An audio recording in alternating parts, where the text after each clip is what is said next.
السلام علیکم ورحمۃ اللہ وبرکاتہ نحمده ونصلی علی رسولہ الکریم اما بعد۔ آج کا سبق سن لیجئے، سلسلہ وار سخاوت کا مضمون پارٹ 4، حضرت عبداللہ ابن عباس کی سخاوت۔ مدینہ منورہ میں حضرت ابو ایوب انصاری رضی اللہ تعالی عنہ یہ حضور صلی اللہ علیہ وسلم کے میزبان اول رہے ہیں۔ حضور کے انتقال کے بعد، خلفائے راشدین کے انتقال کے بعد مدینہ منورہ میں ان پر حالات آئے اور مدینہ منورہ کا مرکز ان کو چھوڑنا پڑا، اور جانا کہاں جاؤں؟ تو انہوں نے سوچا کہ میں بصرہ چلا جاتا ہوں، وہاں حضرت عبداللہ ابن عباس گورنر تھے۔ یہ سیدھے بصرہ کے لیے یہاں مدینہ منورہ سے روانہ ہوئے۔ ابو ایوب انصاری، عبداللہ ابن عباس کو پتا چلا کہ ابو ایوب انصاری آ رہے ہیں، تو کتابوں میں لکھا ہے کہ حضرت عبداللہ ابن عباس نے، چونکہ گورنر تھے بصرہ کے، بصرہ سے باہر شاندار استقبال کیا حضرت ابو ایوب انصاری کا، اور اپنا محل جو تھا وہ خالی کرا دیا، اور بصرہ کے بڑے بڑے ذمہ دار علماء، فقہا، یہ سارے کے سارے حضرت ابو ایوب انصاری کے استقبال میں باہر نکلے۔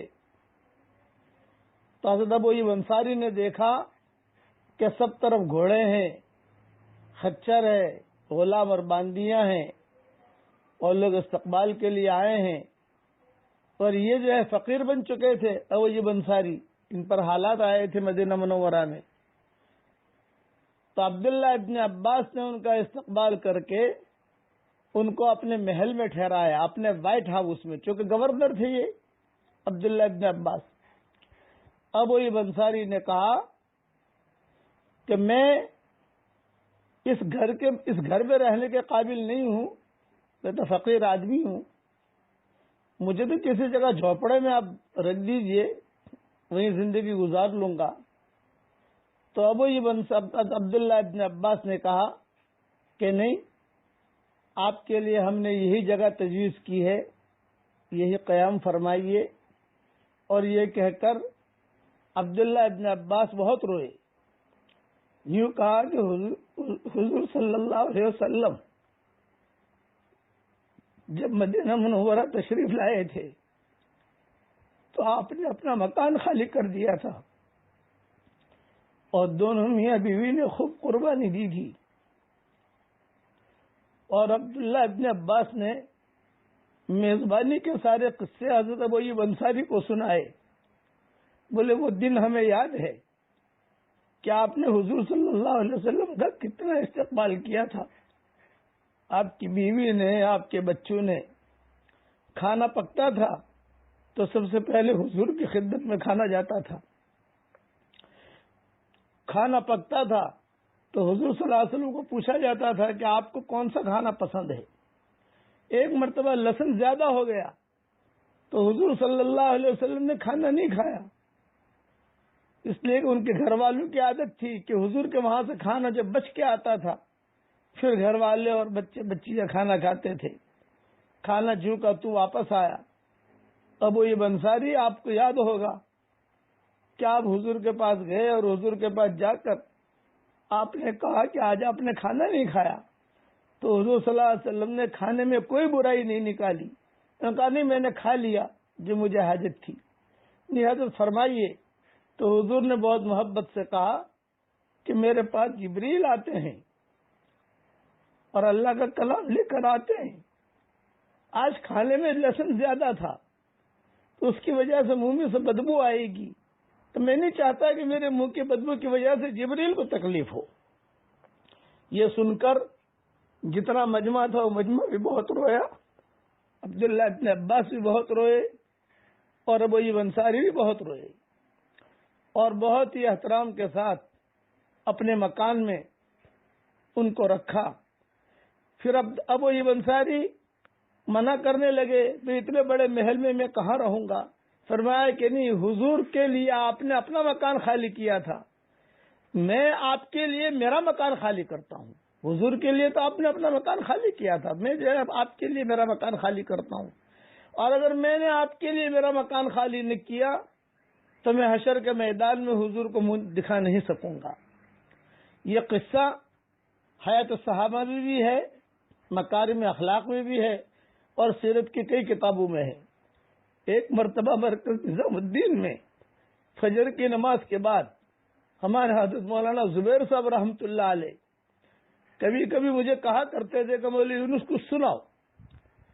میں، مولانا زبیر صاحب، ان کی فیملی، بچے مولوی زہیر وغیرہ سب تھے. جب بدر گئے تو وہاں بدر میں کار میں بیٹھے بیٹھے مولانا زبیر صاحب نے کہا کہ مولوی یونس صاحب کچھ بدر کے بارے میں سناؤ. یہ ان کا معمول تھا، پوچھتے تھے کچھ بات بتاؤ ہمیں.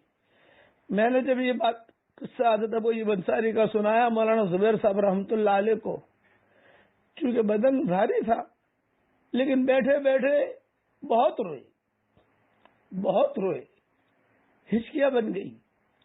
پھر مجھے کہا کون سی کتاب میں یہ قصہ ہے.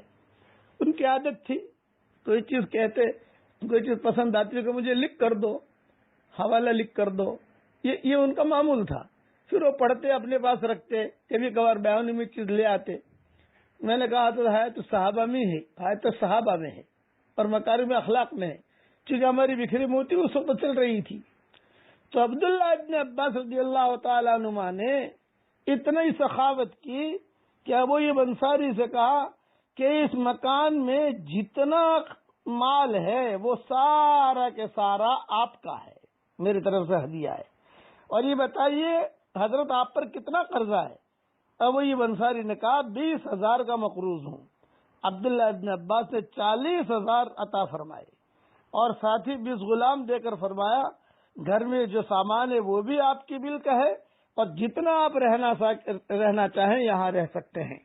یہ سخاوت تھی حضرات کی. اس لیے سخی جو ہوتا ہے وہ اللہ کا دوست ہوتا ہے، یہ یاد رکھنا. جتنا ہو سکے آدمی اپنا ہاتھ کھلا رکھے، خاص طور سے علماء پر. بعض علماء تو جو کروڑ پتی ہوتے ہیں، خیر ان کو دو نہ دو اپنی چیز ہے، لیکن اکثر علماء مدارس میں پڑھانے والے غریب ہوتے ہیں، امام غریب ہوتے ہیں. ان کا خیال رکھیے. خالی علماء نہیں، اور بھی کوئی ہو جن سے آپ متعلق ہو، خاموش رہتے ہیں، کسی کو مانگتے نہیں ہیں، ان کا خیال رکھیے. اللہ تعالی ہم سب کو عمل کرنے کی توفیق عطا فرمائے. اب میرے ساتھ پڑھ لیجئے سبحان اللہ و بحمدہ سبحان اللہ العظیم. اللہ تعالی اس پڑھنے کو اور ان اسباق کو اللہ قبول فرمائے. آمین. السلام علیکم.